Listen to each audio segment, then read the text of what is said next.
My girlfriend said, "Stop acting like we're married, we're just dating." I said, "You're absolutely right." Then I split every bill 50-50, stopped picking her up, and started making plans without her. 2 weeks later, she was begging me to go back to how things were. I, 39 male, had been dating Monica, 36, for 2 years. We didn't live together, but I basically treated her like my wife. Paid for all our dates, drove 40 minutes each way to pick her up for everything, helped with her car payments when she was between jobs 3 times, and even covered her phone bill because it just made sense since I had a family plan. Last month, we were at dinner with her friends. One of them asked when we were getting married. Monica laughed. Not a cute laugh, but that dismissive snort she does. God, why does everyone keep asking that? We're just dating. Kevin needs to stop acting like we're married already. It's honestly suffocating sometimes. Her friends went quiet. I took a sip of my $18 cocktail I was paying for and smiled. "You're absolutely right." She looked surprised. "What? You're right, we're just dating. I've been overthinking this whole thing." She smiled and rubbed my arm. "See, that wasn't so hard to admit." The check came. $340 for the table. Usually I'd grab it without thinking. Instead, I pulled out my phone. "So that's $68 each for you 5, right?" Dead silence. Monica's friend Desiree spoke first. You usually..." "Oh, I usually covered it when I thought we were building something serious. But Monica just clarified we're just dating. So, $68 each?" Monica's face went red. "Babe, stop being weird." "I'm not being weird. I'm respecting your boundaries. You said I was suffocating you by acting like we're married. So let's keep it casual." She paid her share. Her friends paid theirs. The ride home was silent. That was a Thursday. Friday morning, she texted asking what time I'd pick her up for her cousin's wedding that weekend. "I'm not. You can drive yourself or Uber. I already RSVP'd no." "What? Kevin, I told them you were coming." "That was back when I thought we were serious. But we're just dating, remember? Driving an hour and a half each way to be your +1 at a family wedding feels pretty marriage-like. I'm sure you understand." She called 15 times. I didn't answer. I was too busy updating my dating app profile to looking for something serious. Saturday, while she was at the wedding, I went golfing with my buddy Derek. Posted a story of us at the 19th hole. She viewed it within minutes and texted, "Having fun without me?" Yep, you were right. This casual thing is liberating. Monday came. She called asking for a ride to work. Her car was making a weird noise. "Can't help you there. Maybe try that mechanic your ex recommended? The one you still text sometimes?" "Are you serious right now?" "As serious as we're not." She had to Uber. Cost her $34 each way. That evening, she showed up at my place unannounced. Let herself in with the key I'd given her 8 months ago. "We need to talk about your attitude." I was making dinner. "Steak for one." "What attitude? I'm just following your lead." "This isn't what I meant." "What did you mean then?" I didn't want the pressure. Everyone keeps asking about marriage and babies and I'm not ready." "Cool. Neither am I. Not with someone I'm just dating." "So what? You're punishing me?" "Punishing? No, I'm adjusting my investment to match yours." "You want casual? This is casual." She noticed the dating app notification on my phone light up. "Are you fucking kidding me? What? We're just dating. You never said we were exclusive." "We've been together 2 years. "No, we've been dating for 2 years. Big difference according to you." She threw her key at me and stormed out. Update 1. Holy shit, did this escalate. First, Monica started a propaganda campaign, told everyone I was financially abusing her because I stopped paying for everything. Her mom called me a manipulation artist. Her words, not mine. "Diane, your daughter told a room full of people that we're just casually dating. I'm responding accordingly. After 2 years, you know she has commitment issues because of her dad. And that's not my problem to fix with my wallet." She hung up on me. Then Monica's car actually broke down. Like, for real this time. Transmission issue. The quote was $2,400. She called me crying. "Kevin, please, I need help. You know I can't afford this. Have you tried asking someone you're in a serious relationship with? Stop being petty." "I'm not being petty. I'm being logical. I spent roughly $2,000 a month on our casual relationship. That stops now." "2,000? You're insane." I pulled up my spreadsheet. Yeah, I'd been tracking. Your phone, $85. Gas for pickups, $250.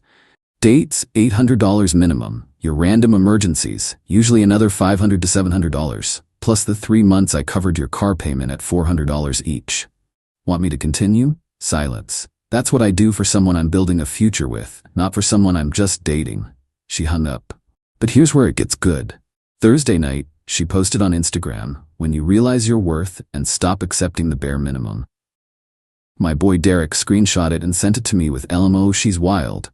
I commented, bare minimum? I have the receipts that say otherwise, but go off, queen. She deleted the post within an hour, but not before about 50 people saw my comment. Her best friend Natalie called me. Kevin, what's your endgame here? No endgame, just matching energy.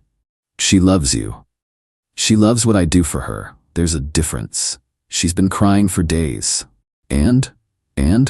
You're really gonna throw away 2 years over one comment? She threw it away when she minimized what we had in front of everyone. I'm just honoring her wishes. Friday afternoon, Monica showed up at my office. Security called up to tell me my girlfriend was there. Tell them you're just someone I'm dating, I told her over the phone. See if they let you up then. They didn't. She waited by my car for 2 hours. I came out with my coworker Vanessa, who was laughing at something on her phone. Monica's face was priceless. Who's she?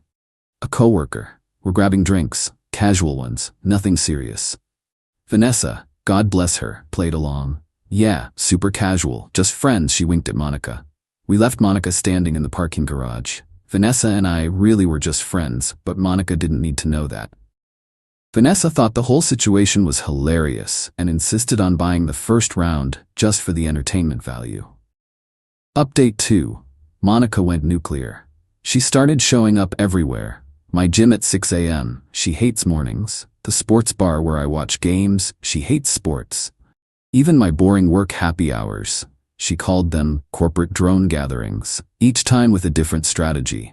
At the gym, wore the yoga pants I'd bought her for Christmas. Tried to work out next to me. I moved to the other side of the gym. She followed. I left. Sports bar, showed up with Natalie and 2 guys I didn't recognize. Sat 2 tables over, laughing extra loud. I ignored them and actually had a great conversation with a woman at the bar about the game. Monica accidentally spilled a drink walking past. The bartender banned her for 2 weeks. Work happy hour. This was bold. She showed up in a dress I'd never seen, looking incredible, and tried to charm my coworkers. Started telling stories about when we went to Napa and our favorite restaurant. My coworker Brad, absolute legend, goes, "Wait, I thought you guys were just dating? Kevin said you made that pretty clear." She excused herself to the bathroom and didn't come back. Then came the financial reality check. Her roommate moved out. She couldn't afford the place alone and asked if she could stay with me, temporarily. Why would I let someone I'm casually dating move in? Because I'm about to be homeless. You're about to be inconvenienced. There's a difference. Get a new roommate or a cheaper place. You live in a 3-bedroom house alone. Yep, and I love it. She called me heartless. I reminded her that heartless would be leading someone on for 2 years while taking their money and giving them girlfriend benefits without the commitment. I gave you girlfriend benefits. You gave me exactly what you wanted to give, just like I'm doing now. This is when Monica made her fatal mistake. She contacted my ex, Teresa. Teresa and I ended amicably 5 years ago. We still exchange Christmas cards. She's married with twins now. Monica knew this. Monica fed her some sob story about how I was emotionally manipulating her and asked if I'd done the same to Teresa. Teresa called me laughing so hard she could barely breathe. Did she really think I'd help her after she openly admitted you were just a wallet to her? Wait, what? Teresa forwarded me the messages. Monica had actually written, "He took care of everything financially, and now he's using it against me just because I said we weren't married. How did you deal with his control issues?" Teresa's response, "Control issues? Kevin paid for everything because he's generous and was building a future with you. I dumped him because I wasn't ready for marriage and felt guilty taking advantage of his generosity. Sounds like you have no guilt though. Good luck with that." I posted the screenshot on my Instagram story with the caption, "When your ex has more respect for you than your current situation." Monica lost her mind. Showed up at my house at 11 p.m. banging on the door. Take it down, now. No. Kevin, please. Everyone's seeing it. My coworkers, my family. Should have thought about that before you tried to recruit my ex. I was desperate. I love you. You love my lifestyle. There's a difference. That's not true, okay? Prove it. Pal. Date me without the financial support. Pay your own way. Drive yourself. Handle your own problems. Do that for 6 months, then we'll talk about getting serious. Her face told me everything. That's not fair. You make 3 times what I make. And I dated you when you were unemployed. 3 times. I can't afford to date like we used to. Then we'll date like you can afford. Picnics, home-cooked meals, walks in the park. You know, things people do when they actually enjoy each other's company. The silence stretched out. Finally, that's not the relationship I want. And being an ATM isn't the relationship I want. She left. Update 3. The extinction burst arrived, but not how you'd expect. Monica did something I didn't see coming. She got strategic. She found herself a rebound. Some finance bro named Garrett she met on an app. Dude had a Tesla and a hair transplant that wasn't fooling anyone. She brought him to all our mutual spots. Posted Instagram stories of him buying her dinner with captions like, "This is how a real man treats a lady." Derek sent me the screenshots. Bro, you seeing this? Yep, good for her. You're not bothered? Why? She found someone else to pay for her lifestyle. That's exactly what I expected. What Monica didn't expect was for Garrett to be an even bigger player than she was. See, my coworker Vanessa's sister, Priya, matched with Garrett on the same app. He was taking her out too. And another woman named Kayla. Dude had a whole rotation going. I didn't expose him. Didn't need to. Players always tell on themselves. 2 weeks into their relationship, Monica posted about their romantic weekend getaway to wine country. Except Garrett also posted from a completely different location with a completely different woman. The comments on Monica's post were brutal. Sis, check his page. Is your man in 2 places at once? This is embarrassing. Delete this. She deleted everything and called me at 2 a.m. crying. Did you know? Know what? About Garrett. We're not together, remember? Your dating life isn't my business. Kevin, please. I made a mistake. You were right. I want us back. No, you want your ATM back. That's not. Monica, you literally couldn't even agree to date me without the money. Your first rebound was another guy with money. You haven't learned anything. I have. I realize now what I had. What you had was a man who loved you enough to invest in a future together. What you gave back was embarrassment and disrespect. I'll go to therapy. Great. Do it for yourself, not for me. You're really done? I've been done since you laughed at the idea of marrying me. She sobbed. That's not what I meant. Yes, it was. And you know what? Thank you. What? Thank you for showing me who you really are before I wasted more time and money. Before I actually proposed, before we had kids. You did me a favor. She hung up. But Monica wasn't done. She made one last play that backfired spectacularly. She convinced her mom to call my mom. Now, my mother is a retired high school principal who raised 4 boys mostly alone after my dad passed when I was 15. She doesn't play games. Monica's mom Diane called her with this whole sob story about how I was breaking her baby's heart and ruining her financially. Mom listened patiently, then responded, Diane, your daughter is 36 years old. If she can't support herself without my son's money, that's your failure as a parent, not his as a boyfriend. Kevin's father died when he was 15, and he still managed to put himself through college and build a career. What's Monica's excuse? Diane sputtered something about different circumstances. Mom continued, your daughter publicly humiliated my son, told everyone he was suffocating her for treating her well. Now she wants him back because the bank account closed? I raised my boys better than to fall for that. Then Mom called me. Kevin, that girl's mother is as entitled as she is. The apple didn't fall far from the tree. You dodging a bullet, baby. Thanks, Ma. Your daddy would be proud of how you handled this. Don't you dare take her back. Wasn't planning on it. Final update. It's been a month since that dinner. Here's where everyone landed. Monica is still single. Garrett ghosted her after the wine country fiasco. She's been posting those inspirational quotes about knowing your worth, and the right man will come along. She also started a GoFundMe for her car repairs. It's raised $47 so far. Natalie contributed $20. She moved back in with her mom. Diane posted about adult children always having a home to come back to, with about 15 heart emojis. The comments were sympathy from other moms and laughing emojis from everyone who knew the real story. Last week, Monica sent me a 4-page email. It included an itemized list of everything she did for me in the relationship, cooking dinner twice, meeting my mom, going to my company Christmas party, a calculation of what she thinks I owe her for emotional labor, a payment plan for me to help with her car repairs as a good faith gesture, a bizarre section about how this was all a test to see if I really loved her. I responded, "New phone? Who dis?" She showed up at my office again. This time, I had her trespassed. Security has her photo now. Derek's been calling the whole situation the Great Reckoning of 2024. He even made a meme of Monica's face when I asked for separate checks that night. It's become legendary in our friend group. Vanessa and I actually did start dating. Turns out spending 3 weeks roasting my ex together was a solid foundation.